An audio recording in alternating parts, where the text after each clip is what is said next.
Class 10 के लिए आज जो VVI क्वेश्चंस मैं लेकर के आया हूं जो एग्जाम में पूछे जाते हैं और इससे रिलेटेड भी क्वेश्चंस बार बार आते हैं। आप नहीं तो पहले वाला या फिर उसके पहले वाला क्वेश्चंस को उठाकर देख लीजिएगा, सेम इस प्रकार से क्वेश्चंस रहेंगे। तो आपसे मैं भी कहूंगा कि आप सही बच्चे भी इस टाइप से क्वेश्चंस जो मैं बता रहा हूं आप घर पे प्रैक्टिस करें, 2 नंबर इससे भी आएंगे।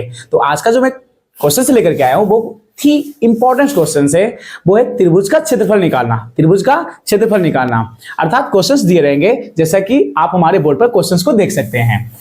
त्रिभुज ABC का क्षेत्रफल निकाले जिसके शीर्ष A इतना, B इतना और C इतना दिए हुए हैं। अर्थात A का मान 2,1, B का मान 4,5 और C का मान 0,3 दिया हुआ है। आपको त्रिभुज का क्षेत्रफल निकालना है। इसको बनाते हैं। ओके, बनाने के लिए सबसे पहले आप एक क्या करिए, त्रिभुज बना लीजिए। क्या बना लीजिए? एक त्रिभुज बना लीजिए ABC। इसके शीर्ष दिए हुए हैं 2 से 1, इसके शीर्ष है 4 से 5 और इसके हैं 0 से 3, इसके शीर्ष दे दिए हैं। आगे अगर हम बात करें तो इसको बनाने के लिए हमने यहां पे लिख दिया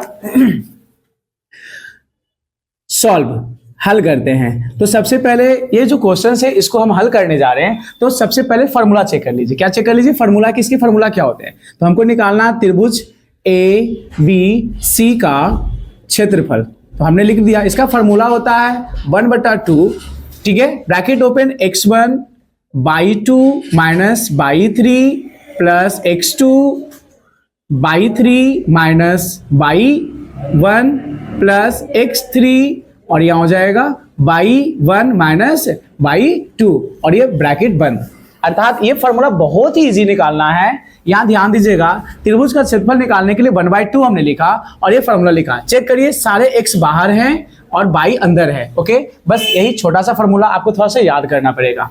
अब देखिए हमें फॉर्मूला में क्या चाहिए, x1 y2 y3 x2 इस तरह से। तो हमारे पास जब सॉल्व कर रहे हैं तो हमारे पास देखिए x1 चाहिए, x2 चाहिए और x3 चाहिए। इसके बाद y1 y2 और y3 भी चाहिए। तो x1 का मान कैसे निकालते हैं वो सीख लीजिए। हमारे पास क्या पॉइंट दिया हुआ है, a का मान कितना है भाई 2 1, ठीक है। b का मान कितना हमारे पास पूछा 4 से 5 और c का मान कितना पूछा 0 से 3। तो आपको मैंने बताया ना x1 x2 y1 y2 y3 इस तरह किसको कहते हैं? तो आगे x पीछे y एंड देन y क्योंकि निर्देशांक होता है x, y। तो हो गया x का मान x1 x2 x3। ओके, तो आगे वाला हमने बोला ये हो गए 2। ओके, x1 x2 का मान 4 और x3 का मान 0, y1 का मान हो गया 1, y2 का मान हो गया 5 और y3 का मान हो गया 3। हमने यहां से नोट कर लिया जैसा कि हमने आपको बताया। ओके, मैं इसको इरेज करता हूं। आगे ध्यान से सुनेंगे, इसको बनाने के लिए बस इस पे पुट आउट कर लीजिए।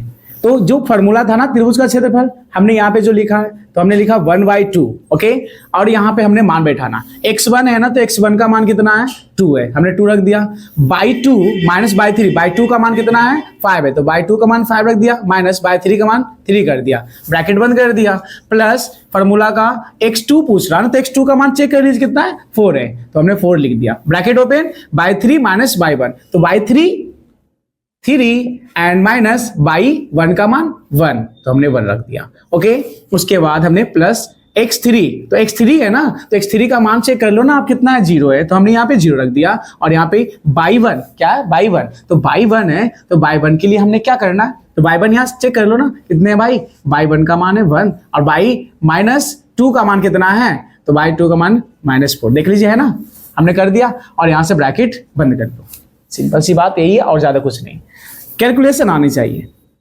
1/2 हो गया, यहां पे चेक कर लो 2 का 2, इसको घटा लो तो 5 में से 3 घटेगा 2 बचेगा, प्लस 4 लिख लो, इसमें से घटा लो 2 बचेंगे, प्लस ये 0 देख लो, सिंपल सी है 0, ये घटाओगे तो -4 हो गए और ये हो गए। कोई दिक्कत? No problems. सर आगे हम बढ़ते हैं, यहां हमने किया 1/2, हमने क्या किया 1/2 और उसके बाद हमने कर दिया गुना कर लो, 2 दूनी 4, यहाँ पे गुना छिपा रहता है इसलिए 2 जा 4 हो गया, प्लस 4 दूनी 8 हो गए। ओके, देन ये चेक कर लो आपकी ये प्लस है, 0 को अगर किसी भी संख्या से गुना करते हैं तो रिजल्ट क्या होता है 0, क्या होता है 0। उसके बाद यहाँ चेक कर लीजिए आप 1/2, ये दोनों जोड़ो 8 4 12 हो गया ना, तो ब्रैकेट हटाना गुना में कितना हो गया 12 हो गया, ये कटेगा ना 2 छक 12, 2 छक 12, तो आंसर क्या आ गया 6। आंसर क्या आ गया 6, सिंपल वे में। लेकिन आपको लिखना होगा कि इसीलिए त्रिभुज ए बी सी का क्षेत्रफल बराबर 6 वर्ग इकाई। ये हो गया परफेक्ट आंसर।